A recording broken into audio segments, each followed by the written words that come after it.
నాడు మరి తెలంగాణ రాష్ట్ర సాధన కోసం కాలికి గజ్జె కట్టి గోసిపెట్టుకొని గొంగడేసుకొని మరి పాటలు పాడినటువంటి మా గొంతులు గత ప్రభుత్వం కళాకారులకు తీవ్రమైనటువంటి అన్యాయం చేసింది.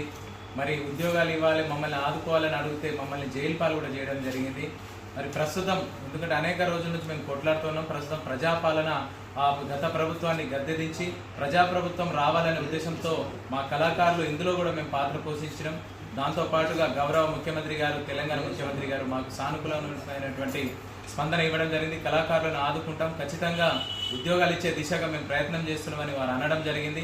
అందుకే మమ్మల్ని ఆదుకోవాలి, ఉద్యోగాలు ఇవ్వాలనే ఉద్దేశంతో పాటల పల్లకిలో అని 32 గంటలు మరి మా యొక్క గొంతును వినిపించే దిశగా రిక్వెస్ట్గా మమ్మల్ని ఆదుకోవాలని ఈ యొక్క కార్యక్రమాన్ని మరి చేపట్టడానికి ఈరోజు జగిత్యాల్లో మరి మున్సిపల్ చైర్పర్సన్ గారి చేతుల మీదుగా ఈ యొక్క పోస్టర్ని ఆవిష్కరించడం జరిగింది. మరి మేడం గారికి ప్రత్యేక కృతజ్ఞతలు తెలియజేస్తూ మరి